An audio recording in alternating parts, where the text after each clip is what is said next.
If you're someone who does a lot of traveling with your Quest, then a new update might be making your life a little easier. Travel mode is dropping for the Quest 2 and 3. This is in the experimental settings menu, but if you go in and enable it, it will actually show up in the quick settings menu from then on. If you were out there and you thought, oh, it should be easy to take a VR headset on a plane, shouldn't it? Well, one issue in the past is if the plane goes up or down or turns side to side, sometimes your headset would think that was you turning your head, and all of a sudden the screen would start turning, making for a very nauseating experience on top of already being on an airplane, which could be a nauseating experience for some. So now basically they've designed special algorithms to account for the motion of the airplane, making it stay stable and consistent for you inside the headset. Even when looking out the window, they advertise, which is pretty cool. For now, this is meant for planes, but they say they want to add train support in the future. They don't mention cars at all because they probably still want to be very careful not encouraging anybody to ever have this on in the car for fear of them actually driving the car with it on. And it also mentions how depending on which airline you're flying, it may automatically detect this and suggest you switch it into travel mode. They advertise how obviously travel mode is great for in-flight entertainment, whether you want to watch something, play something, but they also mention that it's good for working on the go. Although there are a lot of lines in the blog where they talked about things that actually kind of made me laugh. Like one says, and thanks to our headset's balanced ergonomic design, you can enjoy it all comfortably, no neck pillow required. They're talking about the stock head strap and headset and not having any sort of head support. I don't know if they could say no neck pillow required, but basically this is made to work a lot like when you take your phone on an airplane, although your phone may detect that you don't have a mobile network anymore. If it sees that you're on an Alaskan airline flight, it may automatically connect to that Wi-Fi, take you into Alaska's website so that you can decide from there if you want to use Alaska's in-flight entertainment. But of course, it reminds that some games and apps require an internet connection while you're playing, so those ones may not work for you. There's an interesting pilot program they're dropping with this, which is actually in cooperation with Lufthansa. I have never been fortunate enough to fly Lufthansa, but I know that if you fly to Europe a lot, that is a common airline to fly, and it's apparently really nice. But it says that basically selected flights with the new Lufthansa Allegris business class suite, and if you can't tell from that phrase right there, we're talking very expensive flights, would have their own dedicated mixed reality content from entertainment, travel, wellness, games that are all specifically designed to run on the Quest 3. Now, between the blog and the different news sites that have covered this, and I've read everything, one thing that wasn't super clear is this only on that Lufthansa class suite when you bring your own Quest 3, or will they actually start providing Quest 3s optionally to people in this business class? One line in here specifically calls out, this is a watershed moment for the broader industry. The first time an airline will offer access to Quest 3 headsets in a commercial in-flight setting. We've seen some other ideas similar to this where certain airlines were talking about their highest class sections offering Apple Vision Pros to keep you entertained. So that would be a pretty neat idea if they actually started offering these, although of course when you're talking a business class suite, that's a pretty serious flight you're taking. Last couple details the blog kind of wraps up, and they're trying to make a lot of like airline puns and references, but one of them that also tickled me was it says, got an extended layover or long distance flight in your future? Grab an elite strap with battery for some extra juice. And they say a long distance flight in your future, which the Quest 3, if you're using mixed reality, can run as little as 90 minutes. I wouldn't call something over 90 minutes a long distance flight. So whether you're going to use this or not, definitely either have cables that are going to connect to the airline to keep your Quest powered up or have a reliable battery pack for it. It is cool to see this is going to be working more, and I'm hoping maybe on our next flight to actually give this a test and see how it works. If you've done much recording in the Quest, you know that at least over the years it's gotten better with new options like advanced camera settings that make it either vertical or horizontal instead of that weird square that didn't really fit on any social media. But ultimately, it's really difficult to show off how VR gaming is when you're still showing a first-person perspective. Sometimes it's pretty shaky. Well, there's a developer making something called Quest Cam, which would make it easier to get any kind of virtual recordings you want by giving you a handheld camera inside of VR. And this would span across multiple VR apps. So whether you're in an action game and you want to grab a good third-person shot, and even if you want to make a vlog inside of a certain VR game or record a podcast in, it'd give you cameras that you could move around and have real production value. This is similar to how you have your phone in real life that you set down somewhere, you hold up to take a video, except now in VR you can do that, put it anywhere, and you can just leave the camera hanging in the air, unlike in real life. One tough problem to get around is right now the camera is tied already to the user's head, which means less rendering has to happen. So some games are going to struggle to push the performance it needs to now have a separate camera while still rendering both of your eyes inside the headset for your view. But this has been a big problem for VR from the start, is it's hard to demonstrate in flat video what VR is truly like. Also because you can't really show off 3D on a YouTube flat video, but at least with this, with a third-person perspective, you can kind of show off what's happening with the action. What do you think? If this comes to fruition, is this something you'd use more likely to show stuff off, even if you're just posting it, Instagram stories or something for people to see what you're doing? Or is it something something that would push you to actually start your own channel? I'd love to know. Something that a lot of us VR enthusiasts have been excited about in the industry for a while is the idea of haptic gloves. Gloves that allow you to reach out and feel the virtual world, feel like you're holding real objects in your hands, and multiple companies have been trying to bring something to market that actually accomplishes that. We got to try some of them specifically with the Quest 3 back at CES, the B Haptics ones, which are now actually available for sale, mostly for developers, that allowed you to feel some degree of touch when you reached out, but often it's just a vibration. Now Sense Glove is working on their Nova 2, and they have added palm pressure feedback to these Enterprise Force Feedback VR gloves. And when we're talking Enterprise gloves, we are not talking about approachable prices here. The original Novas that shipped out in late 2021 went for $5,000, and these new Nova 2s are up to $6,000. And although those prices sound high, that's actually way cheaper than most other force feedback gloves like the ones we had tried at CES before. But basically, with tensile cables on these gloves, they can actually make it feel like you're grabbing something because they stop your fingers at a certain point. So if you see a virtual ball in the virtual world, when you get to that point of squeezing, it'll stop your fingers from squeezing further, simulating the feeling that you're actually holding onto something. Now they've actually added another wraparound bit into your palm with more tensile cables that can actually feel like something is pushing back against your palm. So now if you were to grab that ball, instead of just feeling it between your fingers, you'd actually feel the force of it pushing back into your palm depending on how hard you were squeezing it. These are still a long ways off from being something consumers can buy in their home, but I will say even the actual footprint of these gloves on your hands, as you can see in the videos of people using them here, these are getting much closer to being realistic. They don't have their own trackers built in, but they have mounts even for the Quest touch controllers, so you could slip your controllers into them and then it would track through those. It's exciting to see us getting closer and closer to this, but for now we're basically holding out and seeing what B Haptics is doing with developers with theirs, because those in my mind are really the only ones people could afford. But what do you think? Would you drop a couple $1,000 on a pair of gloves if they really did all these things?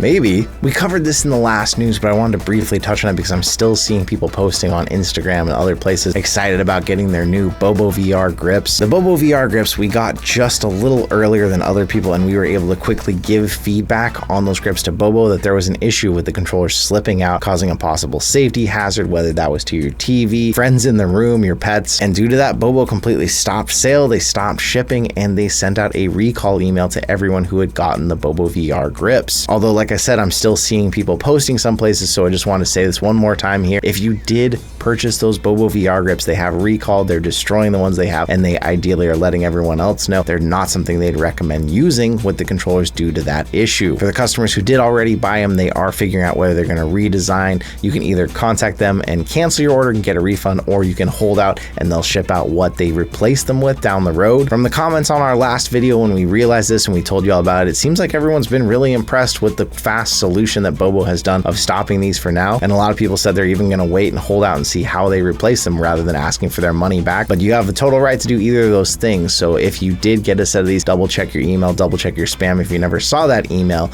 and then you can decide what you want to do from there. For those of you really eagle-eyed viewers, you might notice something in the background is different already, but we have a big announcement as a channel that we wanted to give you a little heads up about. So if you've been following the channel for a while, you know that basically we have 3 different little studios that we do all of our work in. This one right here we call the gaming studio, which the other half of it is a big green screen mixed reality area. We have the editing studio, which has a couple different PCs in it, a spot where we can collaborate and work together with editor John. And then we have the big recording studio, which is our wide open area where we do our unboxing, testing, and other stuff too. Well, now we just signed papers on a proper office space. Once again, this is thanks to all of you and all of your support over the years that we can even think about doing something like this. But I mean, we're talking a full-on studio with some nice windows, a good view, fiber internet, super fast, 2,500 square feet of space. It's got a full bathroom. It's got tons of room for us to test products, unbox, work together collaboratively, and even open areas where we can put in additional computers and hopefully get some more help to continue expanding this channel for all of you out there. So it's exciting, but it's going to mean the next couple weeks are going to feel a little different. We're going to be packing stuff up, moving stuff around. So the style of videos might look a little different, or even the total quantity of big videos, but just bear with us here as we make this move, ideally by June 1st. But this is just another moment where I want to say thank you to all of you. I can't believe the things that happen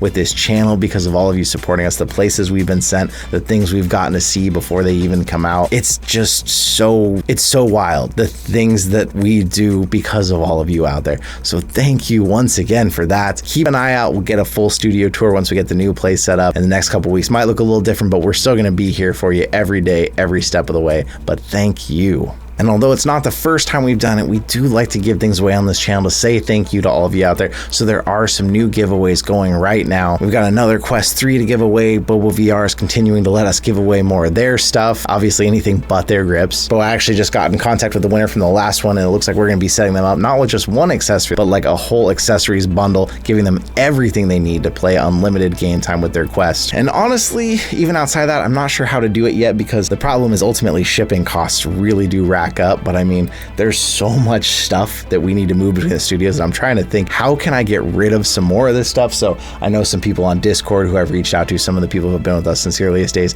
I'm just trying to ship stuff out everywhere I can. So is anybody in the Portland, Oregon area? If you are, message me on Discord, because I would just meet locally and just hand off a whole lot of accessories to anybody out there who is in the area and can come get them locally, because it would save me so much on shipping. But we might set up some more extra giveaways as we're cleaning out stuff, just trying to figure out what more we can give away. Thank you again. I'm saying that a lot in this video, and I know I've said a lot over the life of the channel, but thank you. And the more that we can give away and clear out some of the space, we don't have to move so much of it, the better it is for us. So I'll stop rambling and move on to more news. One really cool experience in VR, if you've never done it, is free movement VR, or open world locomotion, whatever you want to call it. And there is games on the Quest 3 that allow you to do something like this. Space Pirate Arena, you can set up the maximum allowed play space on a Quest, and you can run around in a virtual world. There's more mixed reality games that have come out, like Spatial Ops, that uses mixed reality and lets you do the same thing on your Quest, where you can run around. But if you live near one, Sandbox VR is one that they have their own headsets. They have open areas where you can go play games together, and they're actually expanding with 25 new locations coming. Sandbox VR is partnering with Apparel Group, the United Arab Emirates-based fashion and lifestyle company, surprisingly enough, in a massive franchise deal, which is going to help them open up 25 locations in the Middle East by the end of 2028. Sandbox VR is already worldwide, and if you haven't checked it out, there could be a location near you. We've gotten to try them a couple random places, and it's just so cool to like have your actual leg movement translate over into VR. But if you're nowhere near Sandbox, or if you just don't want to spend as much because it is kind of expensive, I'll leave a list with a couple of games down in the comments in the description that are ones that you can get on your Quest and play wirelessly, locally, and even potentially multiplayer, that are just really cool to have that feeling of moving around in your actual world. Some new stuff in the world of Quest, some exciting stuff, and a lot of exciting things going on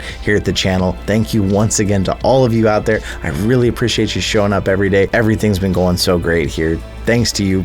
Thank you again, and I'll see you in another reality.